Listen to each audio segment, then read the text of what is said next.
full face makeup using Mars Cosmetics. Here is my full face of makeup using single brand. मैले चाहिँ आज सबै product Mars Cosmetics को मगाएको छु.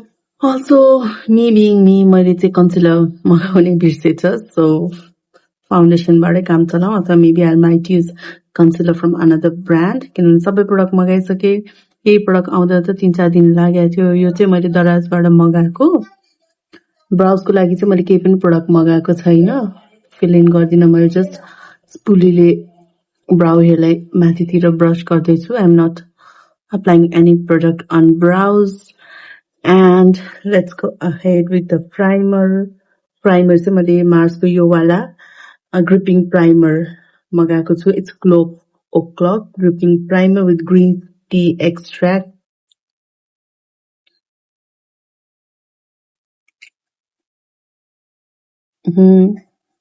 कता लाग्यो आइके आएर.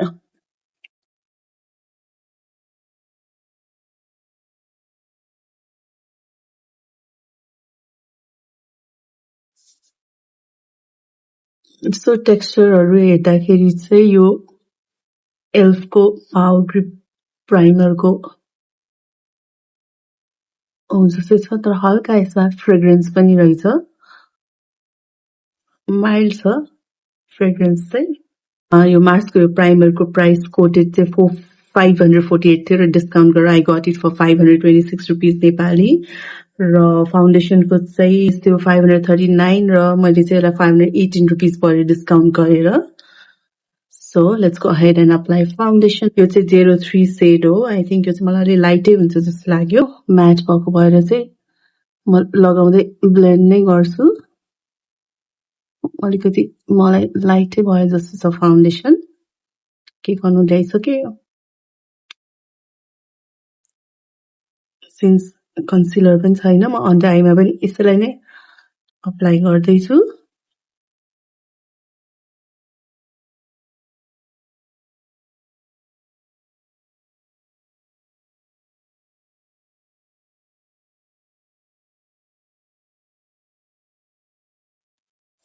म्याट भएको भएर फेरि सुकिहाल्ला भनेर यसलाई अप्लाई गर्ने बित्तिकै ब्लेन्ड गर्दैछु म.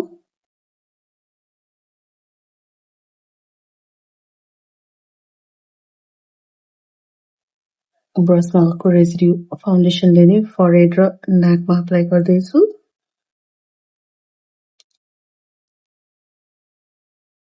यस्तो छ कभरेज. अर्को लेयर पनि अप्लाई गरौँ किनभने मेरो यहाँ पिगमेन्टेसन छ. ब्लेमिश पनि छ. बाइ द वे मैले युज गरेको फाउन्डेसन ब्रस चाहिँ पेस्टल ब्युटी बाइ लेमीको कटन क्यान्डी ब्रस सेटको हो फाउन्डेसन ब्रस. एकदमै सफ्ट छ यो ब्रस. सिन्स मसँग कन्सिलर छैन मैले फाउन्डेसनलाई नै आइलिड्समा पनि अप्लाई गर्दैछु. दराजमा चाहिँ त्यो भेन्डरको नाम हो सफायर कस्मेटिक. कभरेज त ठिकै छ. मैले एक पम्प लिएको थिएँ स्टिल यति बाँकी नै छ. होल फेसमै मैले अप्लाई गरिसके. म्याट भने पनि इट लुक्स मेरोमा चाहिँ हल्का ड्युई ग्लोई टाइपकै देखेको छ. एकछिन कुर्छु अनि त्यसपछि बाँकी प्रोडक्ट. मैले चाहिँ कन्टुरिङ ब्रोन्जिङ प्रोडक्टहरु केही पनि मगाएको थिएन. त्यसमा भेटाइरहेको थिएन मैले. त्यही भएर यो ब्लश मगाएको छु. यो चाहिँ सुगर रस लिक्विड ब्लश. यो चाहिँ छ शेड 05 पिंक मूस. मैले चाहिँ यस्तो टाइपको वाला कुल टोन पिंक शेडको ब्लश चाहिँ अहिलेसम्म आई थिंक अप्लाई गरेको छैन. एकदमै पिगमेन्टेडै छ जस्तो हेर्दै. त्यही भएर टेकिङ नो रिस्क. यस्तो छ यसको शेड. यस्तो देख्छ. यसलाई चाहिँ म हातमा लिन्छु र ब्रशले पिक गरेर अप्लाई गर्छु. शेड चाहिँ अलिकति चाहिँ अलिक सेतै मेरो घाँटी अलिक कालै देखेछ. त्यही भएर हल्का फाउन्डेसनलाई घाँटीतिर पनि अप्लाई गरौँ न ब्रशमा भएको रेसिड्यूलाई.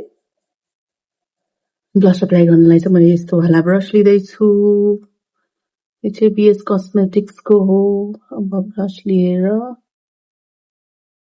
अप्लाई गर्दैछु म.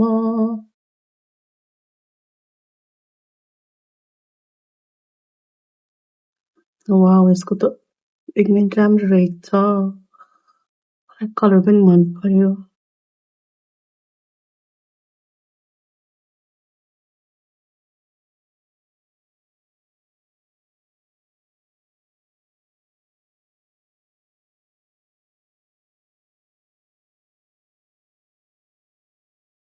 मैले चाहिँ यही ब्लसलाई एज अ आई स्याडो पनि युज गर्दैछु त्यही भएर थोरै यति मात्र लिएर ब्रसको यो ब्रिसल्समा पिक गरेर थोरै आउटर पार्टमा यसरी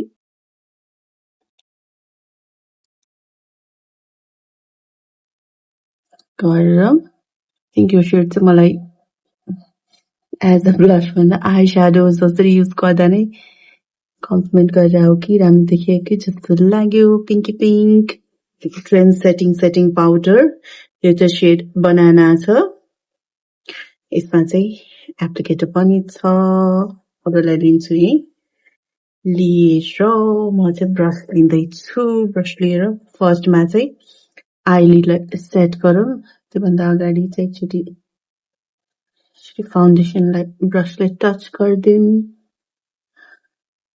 अनि यो ब्लसको हार्स लाइन्सलाई पनि ब्लेन्ड गरौँ त्यसपछि ब्रसमा लिँदैछु सेट गर्दैछु आइलिड्सलाई सो फेसलाई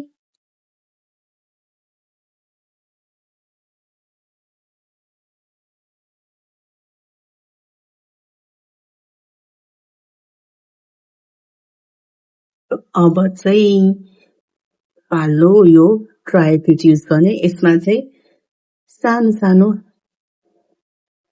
तीनटा यसमा चाहिँ सानो सानो तीनटा आई स्याडो यो चाहिँ शिमर आई स्याडो के अरे मस्कारा र आई लाइनर छ फर्स्टमा चाहिँ I'm going to apply mascara I mean I'm going to start with eye liner यो चाहिँ ग्लसी लिक्विड आई लाइनर भनेको छ सो यस्तो छ यसको रिसल्ट्सहरू चाहिँ अझै थोरै हाफ विङ्स लाइनर मात्रै निकाल्छु होला किनभने मलाई फुल गरेको राम्रै देखे जस्तो लाग्दैन हजुर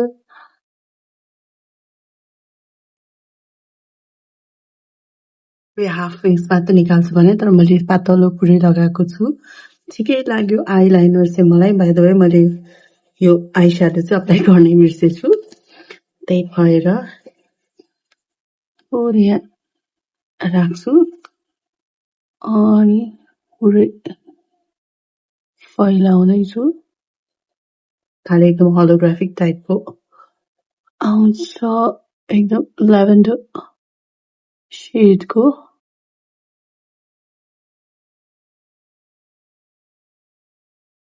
लाइक गरौँ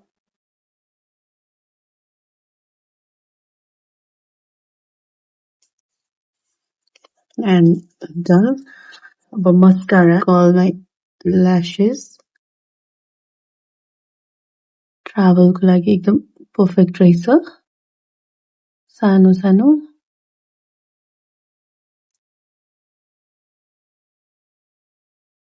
लिप लाइनर मार्सको यो चाहिँ छ सेड सिनेमन रोल लाइन गरौँ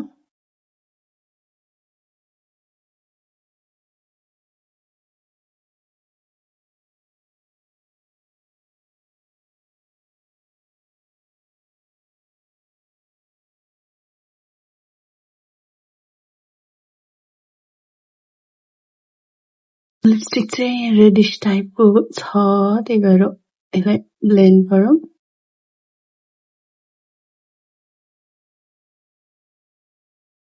लाइनर मात्रै अप्लाई गर्दा पनि राम्रो देखेको जस्तो लाग्यो मलाई चाहिँ what do you all think चाहिँ म लाउँदैछु लिपस्टिक यो चाहिँ हो non transfer lipstick super stay crayon यसको सेड चाहिँ यो छ मैले मगाएको चाहिँ सेड 04 फेथ भन्ने हो so let's apply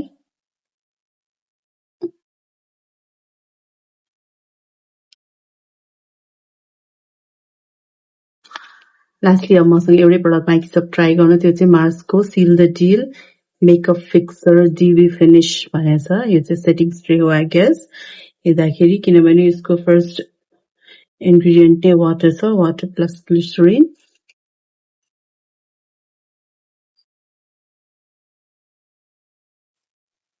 And that's it. यो चाहिँ DV फिनिश सेटिङ स्प्रे रहेछ। फाउन्डेसन चाहिँ म्याट वाला थियो। What do you think guys? कस्तो लाग्यो होला?